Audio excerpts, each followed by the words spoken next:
Hello friends, welcome to let's quiz. आज के इस वीडियो में हम लोग बात करने वाले हैं सीटेट एग्जाम 2023 के लिए।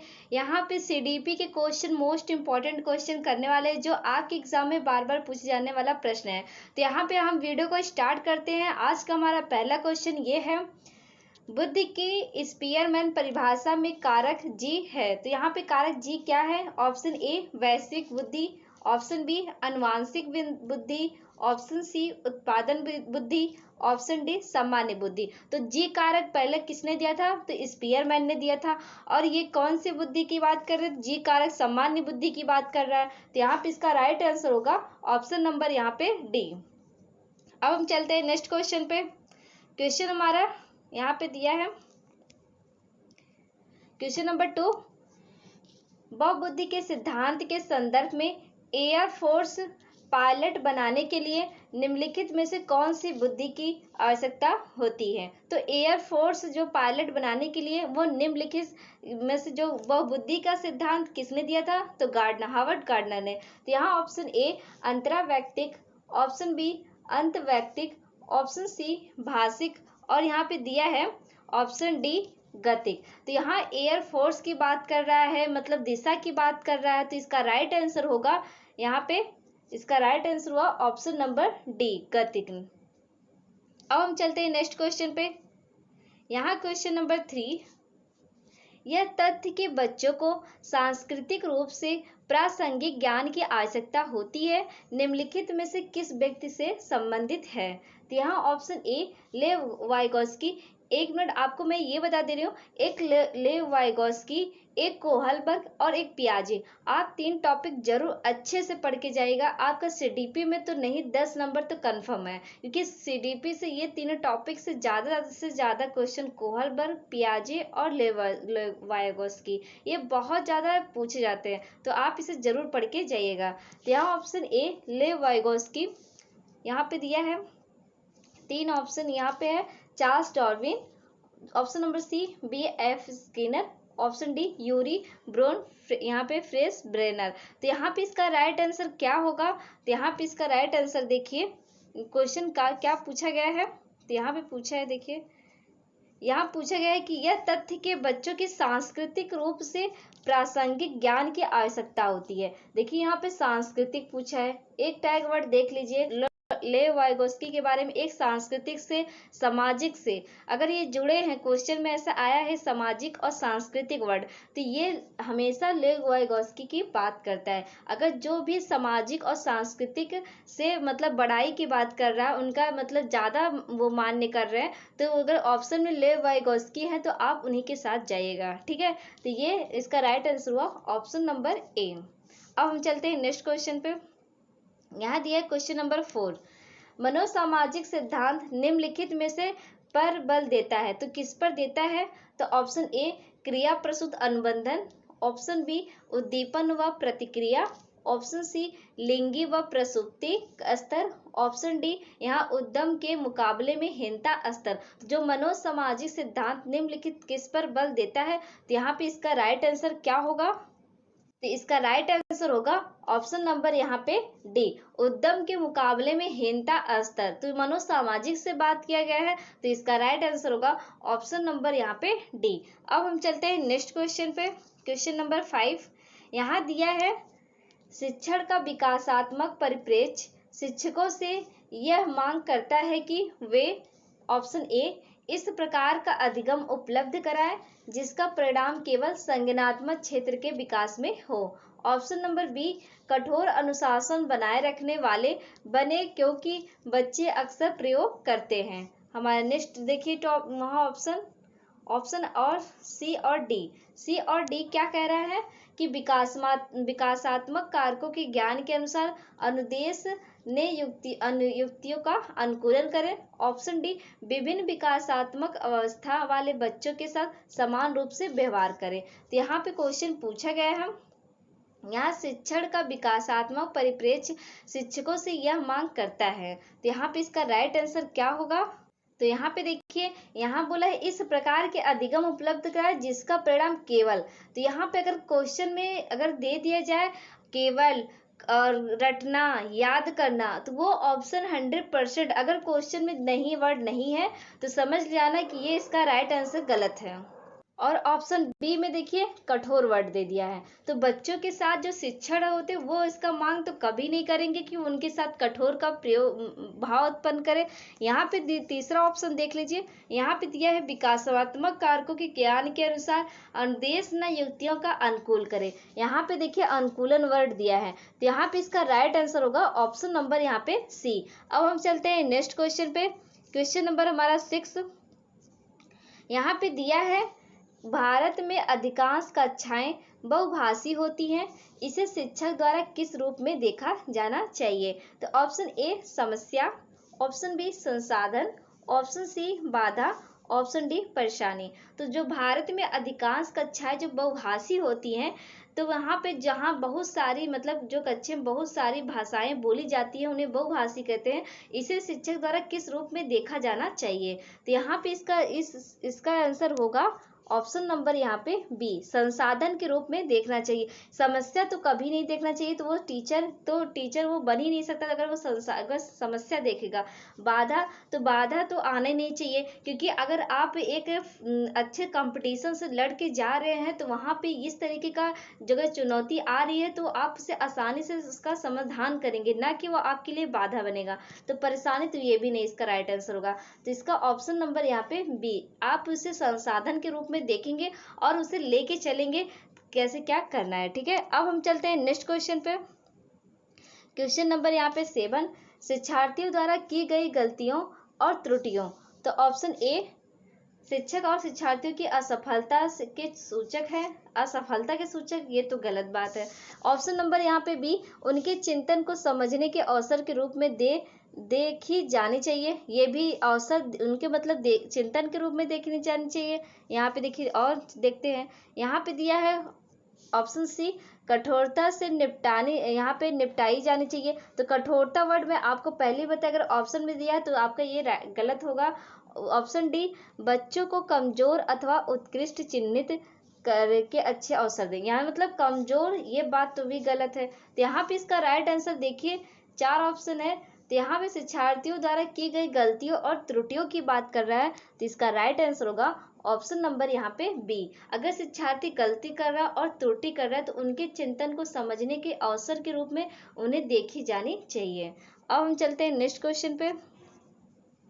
क्वेश्चन नंबर हमारा 8, यहाँ पे किसके विचार से बच्चे सक्रिय ज्ञान निर्माता तथा नन्हे वैज्ञानिक है जो संसार के बारे में अपने सिद्धांत की रचना करते हैं। देखिए यहाँ पे नन्हे वैज्ञानिक के बात किया जा रहा है और सक्रिय ज्ञान की बात किया जा रहा है, तो हमेशा वो किसको दर्शाता है? तो यहाँ पे option A Pavlov, option B Jung, option C पियाजे, ऑप्शन डी स्किनर। तो यहाँ पे इसका राइट आंसर ये होगा, इसका राइट आंसर हुआ ऑप्शन नंबर यहाँ पे सी, पियाजे।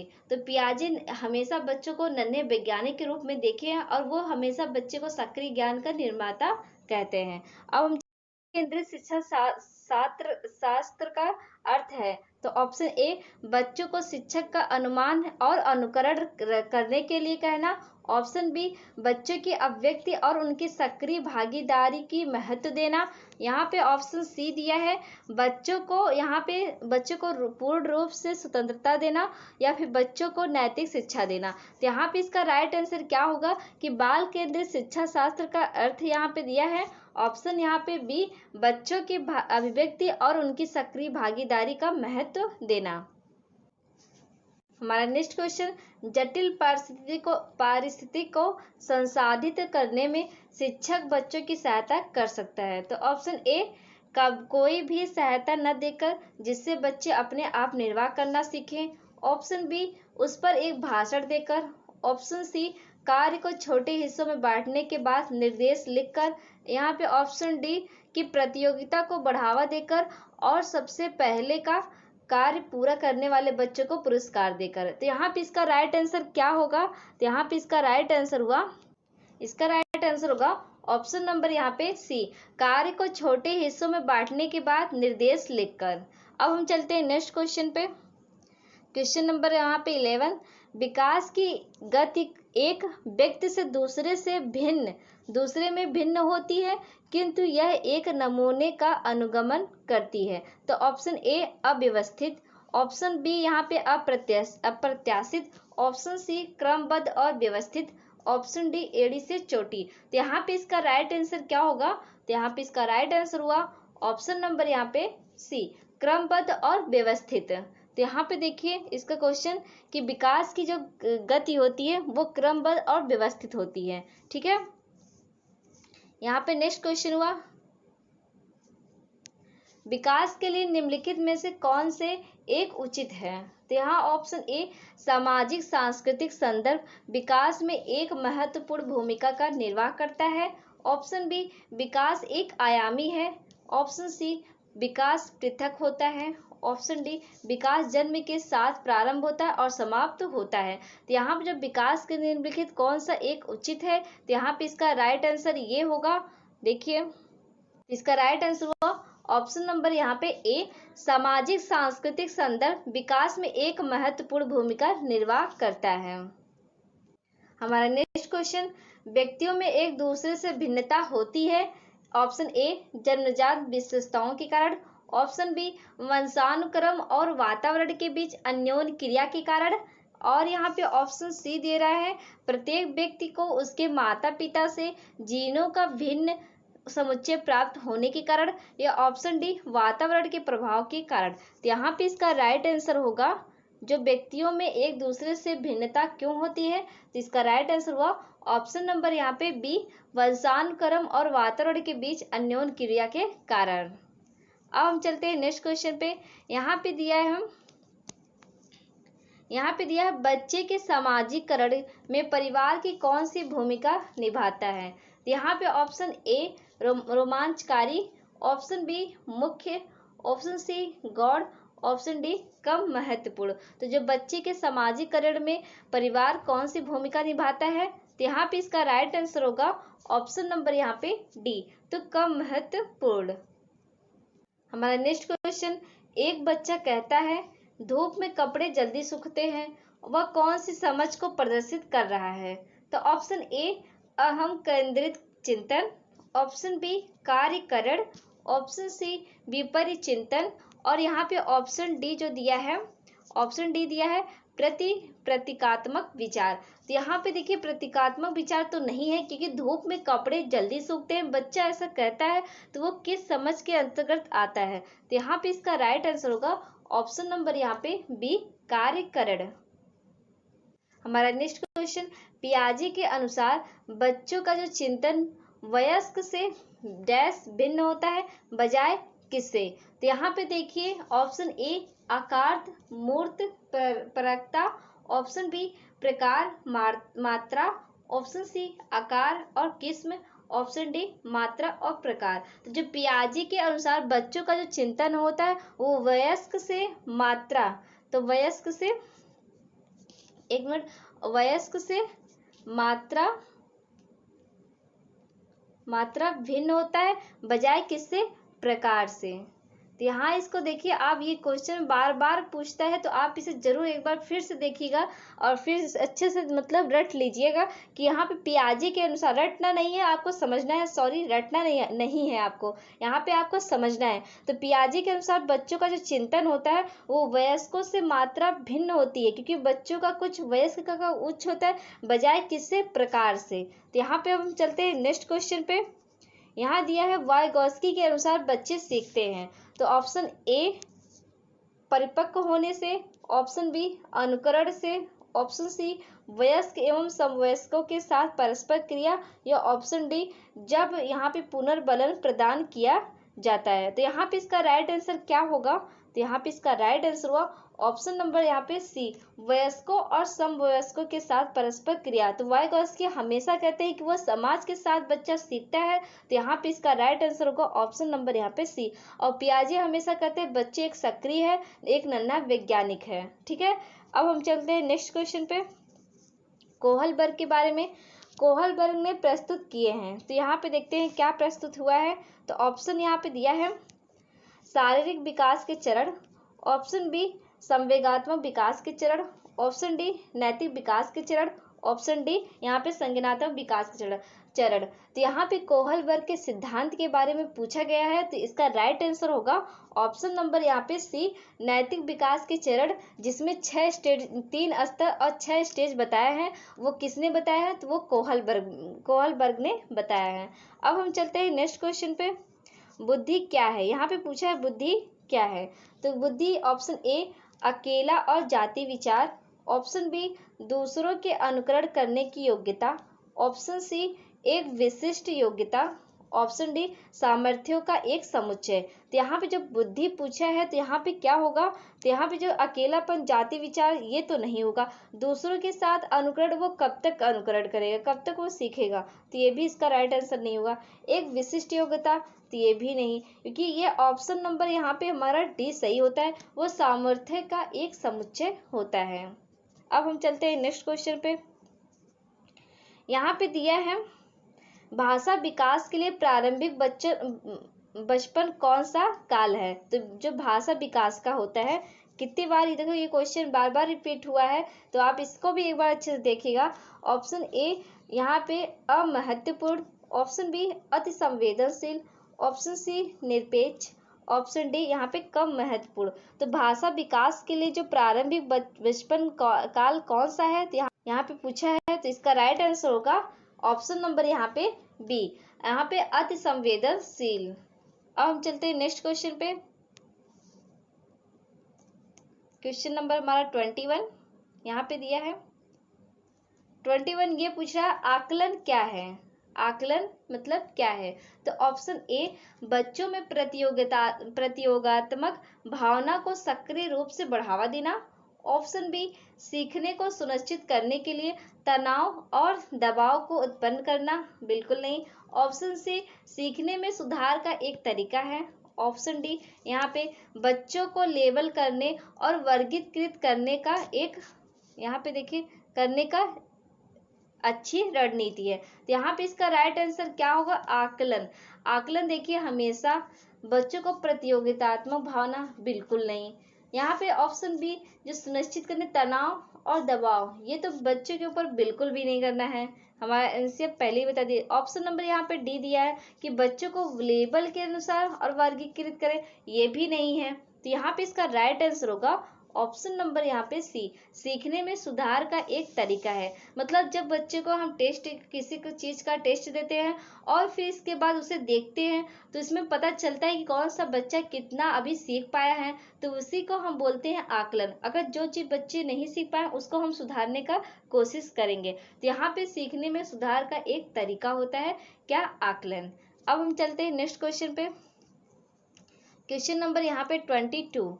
यहाँ पे आजकल बच्चों की गलत धारणाओं को यहाँ पे वैकल्पिक धारणाएं कहने की एक प्रवृत्ति है और इसे कहा जा सकता है। तो ऑप्शन ए बच्चों की समझ में सूक्ष्म भेद करना और उन्हें से सीखने के लिए प्रति निष्क्रिय करना, और यहाँ पे निष्क्रिय। ऑप्शन सी यहाँ पे दे रहा है पहचानना कि बच्चे सोच सकते हैं कि उनकी सोच पे प्रौढ़ों से भिन्न होती है, ऑप्शन सी बच्चों की गलतियों की संख्या के लिए मनोहारी शब्द का प्रयोग करना चाहिए, ऑप्शन यहाँ पे डी दिया है कि यहाँ पे बच्चों की उनकी सोच से प्रौढ़ों के समान मानना। ऐसा कुछ भी नहीं है। अगर यहाँ पे दिया है आजकल जो बच्चे होते हैं उनकी जो गलती धारणाओं को वैकल्पिक धारणाएं कहने की एक प्रवृत्ति है, इसे कहा जा सकता है। तो इसका राइट आंसर होगा ऑप्शन नंबर यहाँ पे बी, जो पहचानना कि बच्चे को सोच सकते हैं और उनकी जो सोच पे प्रौढ़ से भिन्न होती है। अभी हम देखें, अभी उससे पहले डैश में दो, एक प्रकार और एक मात्रा, तो वयस्क के मात्रा से बजाय किससे? प्रकार से भिन्न है, ठीक है। अब हम चलते हैं नेक्स्ट क्वेश्चन पे। क्वेश्चन नंबर हमारा 23 यहाँ दिया है निम्नलिखित में से कौन सा एक माध्यमिक विद्यालय की कक्ष में शिक्षक की भूमिका का सर्वोत्तम उचित वर्णन करता है? तो ऑप्शन ए बहुप्रेक्ष्य को निरुत्साहित करना तथा एक आयामी परिप्रेक्ष्य पर केंद्रीभूत होना, ऑप्शन यहाँ पे बी बोल रहा है व्याख्यान देने के लिए पावर पॉइंट प्रेजेंटेशन का प्रयोग करना, ऑप्शन सी चर्चाओं के अवसर उपलब्ध कराना, ऑप्शन यहाँ पे डी दिया है कि प्रथम स्थान के लिए शिक्षार्थियों को आपस में प्रतिस्पर्धा के लिए बढ़ावा देना, ऐसा कुछ नहीं है। तो यहाँ पे इसका राइट आंसर होगा ऑप्शन नंबर यहाँ पे सी, चर्चाओं के अवसर उपलब्ध कराना। क्योंकि यहाँ पे देखिए बहुपरिप्रेक्ष्य निरुत्साहित, ये निरुत्साहित वर्ड देखिए ये तो निगेटिव है, तो यहाँ पे इसका ये राइट आंसर नहीं होगा। व्याख्यान, हम किसी चीज का व्याख्यान नहीं करेंगे, यहाँ पे पावर पॉइंट प्रेजेंटेशन का प्रयोग बिल्कुल नहीं करेंगे। और यहाँ पे चर्चाओं के अवसर उपलब्ध कराना, अगर हम एक दूसरे से बातचीत करेंगे, बच्चों को सिखाएंगे, तो वो चीजें वो जल्दी एक्टिविटी उनकी बहुत जल्दी वो सीख जाएंगे। और ऐसे अगर हम पावर पॉइंट प्रेजेंटेशन देंगे तो वो सिर्फ परेशान होंगे। तो इसलिए अगर हम एक दूसरे से चर्चा करेंगे तो उनको अच्छा लगेगा। अगर हम उनसे क्वेश्चन करेंगे तो उनका आंसर वो बताने के लिए अगर उनको नहीं आएगा तो वो ढूंढेंगे। तो ऐसे एक्टिविटी क्लास में लानी चाहिए जिससे हमेशा जो क्लास होता है कि अच्छे से एक पढ़ने वाला माहौल वहां पे बना रहे। इस तरीके से अब हम चलते हैं नेक्स्ट क्वेश्चन पे। क्वेश्चन नंबर 24, विकास के बारे में निम्नलिखित में से कौन सा एक कथन सही है? तो विकास जन्म से किशोरावस्था तक आगे की ओर बढ़ता और फिर पीछे की ओर। देखिए अब हम नेक्स्ट पॉइंट पे चलते हैं। यहाँ पे दिया है विकास परिवर्तन एक सीधा रेखा में आगे जाते हैं, ऐसा नहीं है। ऑप्शन सी, विकास भिन्न व्यक्तियों में भिन्न गति से होता है। ऑप्शन सी, विकास जन्म से किशोरावस्था तक बहुत तीव्र से होता है और उसके बाद रुक जाता है। तो क्या ये सही है? आप बताइए। यहाँ पे देखिए विकास के बारे में निम्नलिखित कौन सा कथन सही पूछा है, तो इसका राइट आंसर क्या होगा? यहाँ पे ऑप्शन नंबर यहाँ पे सी, विकास भिन्न व्यक्तियों में भिन्न गति से होता है। क्योंकि विकास एक परिवर्तन सीधी रेखा में तो नहीं जा सकता है, कभी वो घटेगा तो कभी बढ़ेगा। तो यहाँ पे ये विकास एक सीधी रेखा में वो जा नहीं सकता, क्योंकि वो देखिए एक प्रकार का वर्तुलाकार है। ठीक है, अब हम चलते हैं नेक्स्ट क्वेश्चन पे। मध्य बचपन अवधि यहाँ पे पूछा है। जो मध्य बचपन की अवधि होती है वो कितने टाइम का होता है? यहाँ पे ऑप्शन ए 10 वर्ष के बाद, ऑप्शन बी यहाँ पे जन्म से 2 वर्ष, ऑप्शन सी 2 वर्ष से 6 वर्ष, ऑप्शन डी यहाँ पे 6 वर्ष से 11 वर्ष। तो यहाँ पे इसका राइट आंसर क्या होगा? तो यहाँ पे इसका राइट आंसर हुआ ऑप्शन नंबर यहाँ पे डी, 6 वर्ष से 11 वर्ष। आज का बताओ वीडियो क्वेश्चन यहीं समाप्त होता है। तो आपका ये वीडियो आपको कैसा लगा? प्लीज़ अगर पसंद आया तो like and subscribe, bell icon पर प्रेस करना ना भूलें, जिससे आपको नेक्स्ट वीडियो का नोटिफिकेशन मिलता रहेगा। मिलते हैं हम लोग नेक्स्ट वीडियो में। Thank you.